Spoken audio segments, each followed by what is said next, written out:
Dando continuidade ao estudo da reprodução humana, vamos falar agora do ciclo menstrual.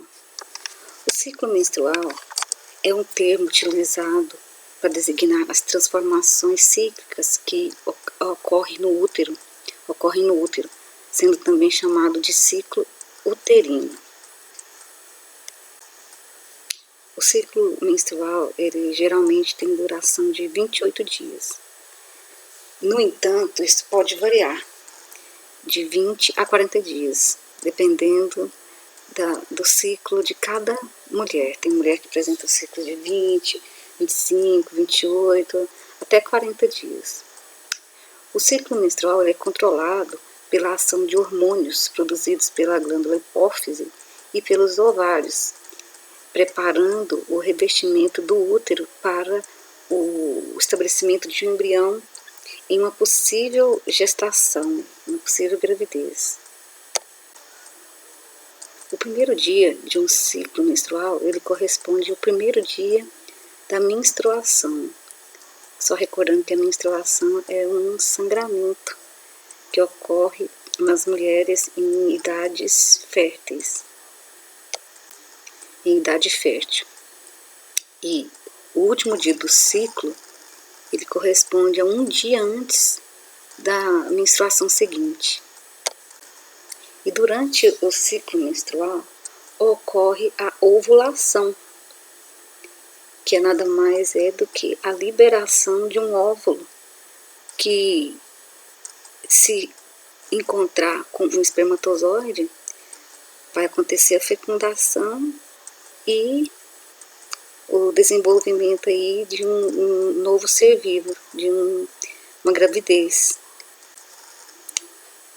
Se considerarmos um ciclo menstrual de 28 dias, aqui nós temos um ciclo menstrual de 28 dias, o dia da ovulação, ou seja, o dia que vai ser liberado esse óvulo para ser fecundado, vai ser a metade do ciclo, ou seja, 14º dia.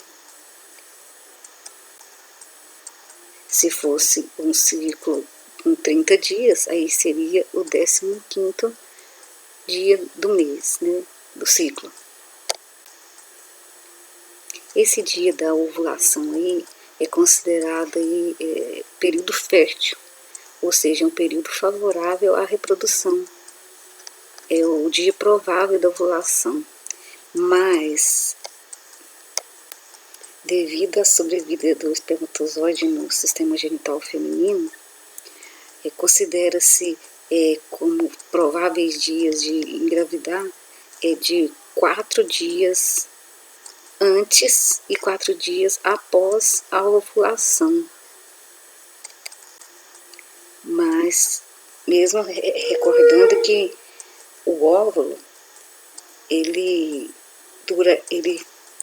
permanece vivo, ativo, em condições de ser fecundado na mulher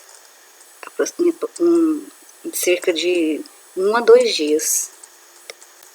Nós vimos que a mulher, ela produz os seus óvulos ainda quando ela está sendo gerada pela mãe. E só que esses óvulos vão ser maturados e liberados quando a mulher começar aí seu período fértil.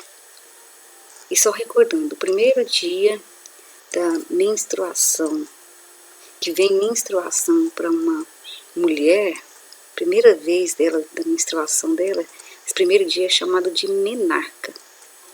E aí, o último dia, a última menstruação da vida dessa mulher é chamada de menopausa. Como nós já vimos, o ciclo menstrual, então, são as transformações que ocorrem no útero. E esse ciclo menstrual, ele é regulado pela ação de hormônios produzidos aí no hipotálamo, né, pela glândula hipófise, que são os hormônios chamados hormônios gonadotróficos, que são 2, o hormônio folículo estimulante e o hormônio luteinizante.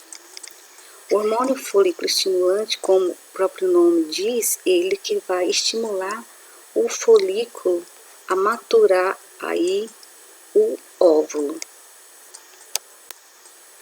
Já o hormônio luteinizante, ele vai agir na produção do hormônio progesterona.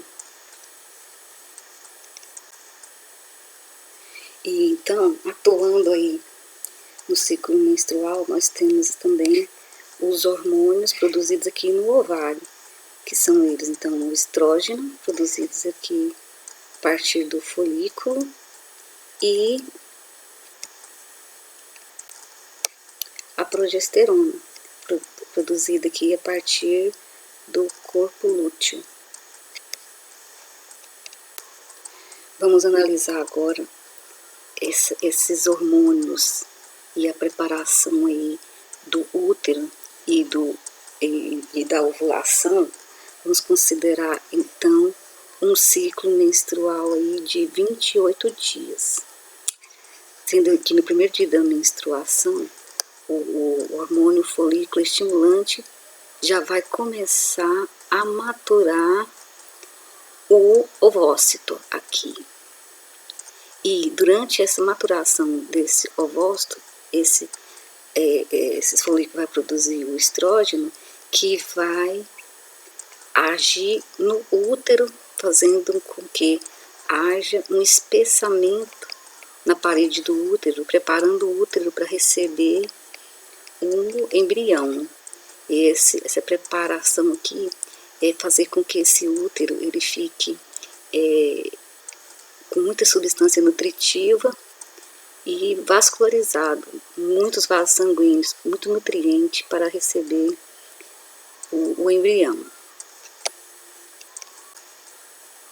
Então, assim, considerando o ciclo de 28 dias, quando chegar aqui na metade do ciclo, que é o 14º dia, vai ocorrer a ovulação. Ou seja, do primeiro dia da menstruação até o 14º dia, o folículo maturou o ovócito agora e vai liberar este óvulo. Um processo chamado de ovulação. Esse óvulo agora liberado vai ser aí capturado, vamos dizer assim, pelas tubas uterinas para aguardar a fecundação, ou seja, para aguardar o encontro de um espermatozoide. E simultaneamente, este folículo que liberou este óvulo, ele vai agora regredir e formar essa estrutura aqui chamada de corpo lúteo. Esse corpo lúteo, ele vai produzir aí o hormônio progesterona, dando continuidade ao desenvolvimento da parede do útero, que é o endométrio, que é o nome da parede do útero, que é a parede interna do útero, o endométrio. E é o hormônio progesterona também que vai produzir uma substância aí para que ocorra aí a adesão do embrião aqui na parede do útero, no endométrio. E caso não ocorra a fecundação, lá pelo 28º dia, esse corpo amarelo vai atrofiando, parando de produzir a progesterona, e a parede do útero vai agora se descamar, promovendo o sangramento que nós conhecemos como menstruação, desfazendo assim todo esse preparo aqui do útero para receber um embrião. E vai reiniciar agora o ciclo novamente, tudo novamente. No dia da menstruação, começa aí o hormônio folículo estimulante a preparar o folículo até terminar todo o processo que nós já acabamos de ver aqui, até chegar o último dia da menstruação, ou seja, a menopausa da mulher, que ocorre em idades variadas, 45 anos, 50, 60, 65, dependendo da mulher. Existe um hormônio chamado hormônio da gravidez, que é o HCG, que é a sigla para o nome gonadotrofina coriônica humana. Esse hormônio é um hormônio glicoproteico, de composição glicoproteica, secretado aí pelas células dos trofoblastos, são as células embrionárias aí, que se formam após a nidação, ou seja, a implantação do embrião no útero. Aí, ocorrendo a fecundação, mantém-se lá o corpo lúteo e, consequentemente, esse corpo lúteo vai manter as taxas de progesterona e estrogênio para manutenção da gravidez e para inibição da menstruação e a ausência de uma nova ovulação. Então, quando a mulher está grávida, ela faz um exame, e se no exame for encontrado esse hormônio aqui, é definido aí que ela está grávida, que é um hormônio que caracteriza a gravidez, pois é proveniente aí da instalação do embrião já no útero. Agora vamos falar um pouco sobre os métodos contraceptivos, ou seja, métodos para não engravidar, métodos de esterilização, que a gente vai falar agora. Existem para os homens um procedimento cirúrgico chamado vasectomia. Nessa cirurgia promove a secção, ou seja, o corte aqui, dos ductos deferentes, impedindo que os espermatozoides que iriam sair aqui do epidídimo passe para o ducto aqui e chegue lá na uretra e saia lá no esperma. Esse método aqui é muito seguro e ele não causa impotência sexual. Ele não tem relação aí com a ereção do homem, a libido do homem. Nas mulheres, tem um procedimento cirúrgico chamado de ligadura tubária ou laqueadura. Essa laqueadura, ela consiste em cortar aqui, as tubas uterinas, impedindo que o óvulo, que é produzido aqui no ovário, nos ovários, eles encontrem com o espermatozoide. Então, o espermatozoide entra aqui na relação sexual, entra aqui pelo útero, vai ser encaminhado aqui vai se locomover aqui para a tuba uterina e chega aqui e parou. Não vai encontrar o óvulo, porque vai ter esse corte aqui, essa secção, esse rompimento aqui das tubas uterinas. Então, esses métodos aqui, eles são chamados métodos definitivos. E em alguns casos pode fazer uma cirurgia de reversão. Mas geralmente são métodos que, se não tiver essa cirurgia de reversão, às vezes nem essa cirurgia de reversão consegue reverter o caso, aí, dependendo de como ficou a cirurgia de vasectomia ou de laqueadura. Então, chama-se método de esterilização definitiva. Não vai poder mais ter filhos. Esses dois métodos aqui, contraceptivos, coito interrompido e tabelinha, são métodos muito arriscados. A segurança deles ela é de pouca eficiência, além de não prevenir, nenhum dos dois previne contra doenças sexualmente transmissíveis. O que significa esse método coito interrompido? Esse método consiste na retirada do pênis da vagina no momento antes que o homem vai ejacular. Ou seja, vai liberar o esperma, também chamado de sêmen. Só para sei se eu falei na aula de reprodução, do sistema reprodutor masculino. Se eu não falei, eu vou falar aqui agora. O sêmen ou esperma, ele é constituído pelo conjunto dos líquidos da próstata e da vesícula seminal com a célula espermatozoide. Então, os conjuntos dos líquidos com a célula espermatozoide, nós temos aí o que chama de esperma ou sêmen, que é liberado na vagina durante um ato sexual, numa ação chamada de ejaculação, que é a liberação desse esperma. E esse coito, ele possui pouca eficiência, como eu já comentei, pois antes da ejaculação pode ocorrer a liberação de pequena quantidade de espermatozoide e não previne DSTs. A tabelinha é um outro método contraceptivo que consiste na suspensão da relação sexual ali próximo dos dias férteis. Também é de pouca eficiência, porque os ciclos menstruais podem variar.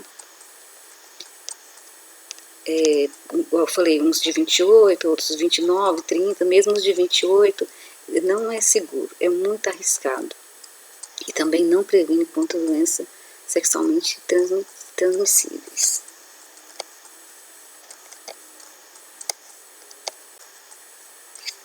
Mais métodos contraceptivos. A camisinha. A camisinha, ela é um protetor de látex que envolve o pênis e impede que o esperma atinja o interior da vagina durante o ato sexual. Ele possui bastante eficiência e previne contra a maioria das DSTs. Existe a camisinha masculina e também a feminina. A pílula anticoncepcional é um outro método para evitar a gravidez. É uma droga, né? Um remédio que aumenta os níveis de hormônios, estrógeno e progesterona no organismo feminino. Com o aumento desse estrógeno e dessa progesterona, os hormônios folículo estimulante e hormônio luteinizante, os quais promovem o amadurecimento dos folículos ovarianos e a ovulação, eles não são produzidos. Existem anticoncepcionais com 21 comprimidos, que começa a se usar aí 5º dia após a menstruação. E existem também os anticoncepcionais contínuos, com comprimidos que não para de tomar aí, 30 comprimidos. A eficácia da pílula anticoncepcional é de 98% contra a gravidez, porque a pílula não previne contra doenças sexualmente transmissíveis, só previne gravidez. Entre os métodos conceptivos também tem a pílula do dia seguinte. Essa pílula deve ser ministrada até 72 horas depois de um ato sexual que foi desprotegido. Essa droga aumenta bruscamente a concentração de hormônios progesterona e estrógeno no sangue. E com a diminuição desses hormônios no sangue ocorre a descamação do endométrio, ou seja, a menstruação, e consequentemente impede a implantação do embrião no útero. É um método abortivo? Depende do ponto de vista. Isso é muito discutido. Então, quem tem dúvidas sobre se é aborto ou não, é melhor não utilizar esse método, se não quer ficar com isso na cabeça, né? Porque nem mesmo a ciência se entende aí sobre essa pílula, se é abortiva ou se não é abortiva. Bom, o diafragma é um outro método contraceptivo, que é esse dispositivo aqui de borracha, que é colocado aqui no colo do útero para impedir a passagem dos espermatozoides. E geralmente é usado com um espermicida. Aplica um espermicida aqui no diafragma para aumentar a eficiência desse diafragma. Vantagem desse diafragma: ele pode ser lavado, bem lavado e reutilizado. E tem as desvantagens, né, caso não seja colocado corretamente, não é tão seguro quanto a camisinha. Então aqui nós temos outros métodos contraceptivos, o DIU, que é sigla de dispositivo intrauterino. Esse DIU é um dispositivo de plástico ou de metal que são inseridos no útero e que causam pequenas inflamações que atraem macrófagos, que impedem o desenvolvimento do endométrio e a implantação do embrião, ou seja, a anidação. O DIU só pode ser colocado por um médico ginecologista ou por um profissional autorizado e habilitado para inserir esse DIU, mas geralmente indica que seja somente o ginecologista, somente o médico. E aqui nós temos a camisinha feminina, que é uma bolsa de plástico que é inserida no interior da vagina pela própria mulher mesmo, e que ela retém o esperma e impede que os espermatozoides atinjam o útero. A camisinha feminina, como a camisinha masculina, previne tanto a gravidez quanto as doenças sexualmente transmissíveis. Já a camisinha feminina, ela é descartável. Assim, nós chegamos ao final da aula sobre reprodução humana. Até a próxima.